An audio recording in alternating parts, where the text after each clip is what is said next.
वो सोचता है कि वो आखिर कर क्या रहा है। ये सोचते हुए वो खुद से बेहद गुस्सा हो जाता है। यही वजह है उसके असफल होने और डिप्रेशन में चले जाने की। अब वो अपने बिस्तर पर करवट लेता है और अपने पिता की दी उस किताब को एकटक देखते रहता है। वो किताब के टाइटल विवेकानंद के विचार को मन ही मन पढ़ने लगता है और फिर बड़बड़ाने लगता है। जाने क्यों लोग दूसरों के विचारों को पढ़ने लगते हैं। तब उसके दिमाग में एक प्रश्न होता है कि आखिर ये विचार है क्या मैं इन्हें पढ़ूं? अब उठकर किताब की ओर बढ़ने लगता है।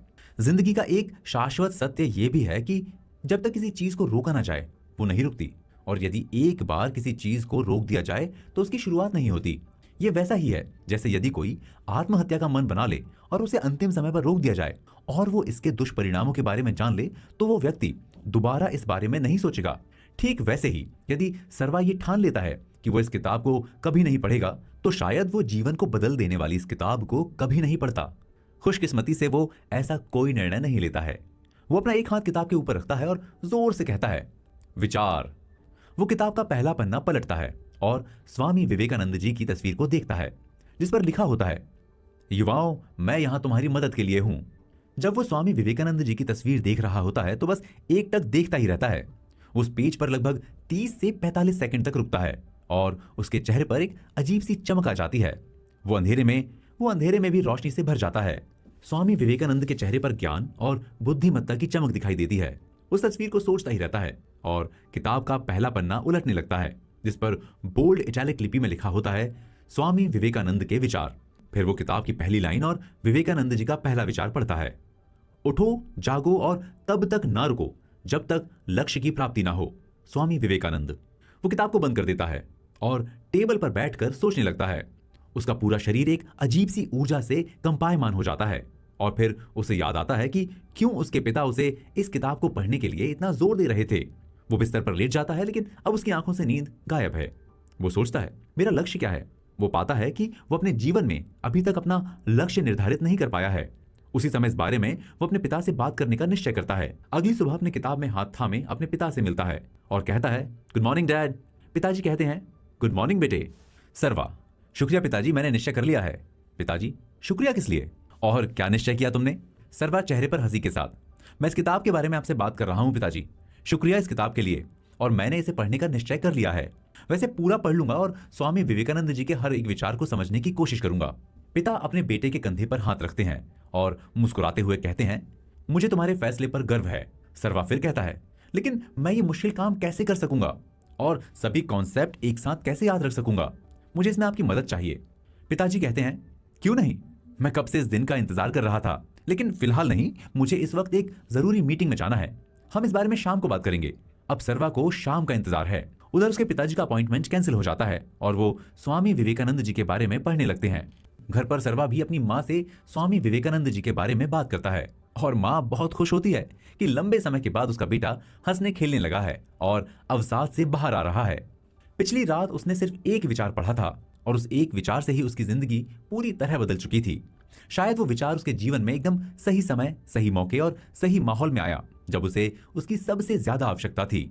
शाम हो चुकी है और उसके पिता घर लौट आए, लेकिन इस बार घर के बरामदे में सर्वा ने खुद टेबल लगाई है और उस पर चाय के 2 प्याले रखे हुए हैं।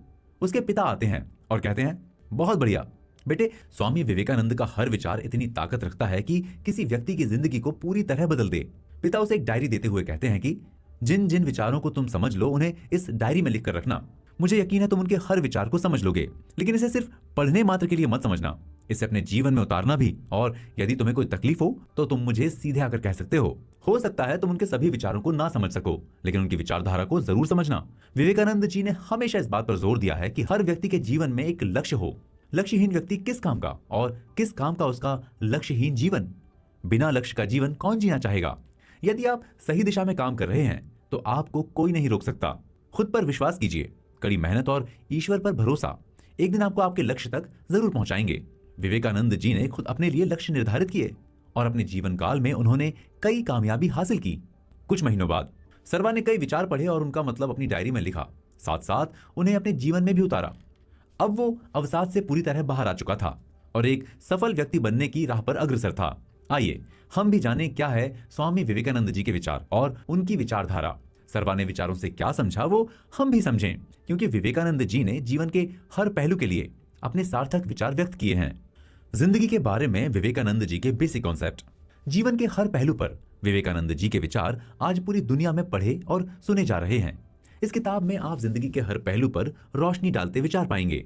जीवन का लक्ष्य, करियर, स्वास्थ्य, सामाजिकता, आर्थिक और पारिवारिक सामंजस्य के साथ सफलता जैसे हर पहलू पर विवेकानंद जी ने बड़े विस्तार से विचार दिए हैं। लक्ष्य और करियर।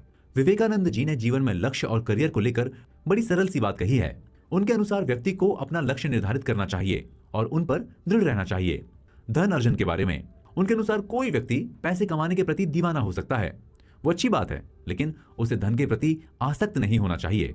स्वास्थ्य के बारे में उनका विचार था कि स्वास्थ्य ही शक्ति है। विवेकानंद जी के अनुसार व्यक्ति को मानसिक, शारीरिक और भावनात्मक रूप से सदा स्वस्थ और मजबूत होना चाहिए। संबंध। विवेकानंद जी ने संबंध अर्थात रिलेशन पर अपनी स्पष्ट राय रखी है। उनके अनुसार जिंदगी में संबंध के मायने सबसे ऊपर हैं, जिंदगी से भी ज्यादा। संबंध सिर्फ दो तरह के हो सकते हैं, या तो मैत्रीपूर्ण या दुश्मनी, मतलब या तो प्यार के या नफरत के। संबंधों की दोनों ही परिस्थितियां आपके लिए, और यदि कोई आपसे नफरत करता है तो आप उसके दिमाग में। सफलता। विवेकानंद जी ने सच्ची सफलता और सफलता के अलग अलग मायने बताए हैं। उनके अनुसार सफलता में आपकी पसंद या आपका चुनाव हो सकता है। इस बारे में हम और भी विस्तार से जानेंगे अगले चैप्टर में। लक्ष्य और करियर के साथ साथ आगे हम मन और ईश्वर के बारे में भी पढ़ेंगे। चैप्टर 2,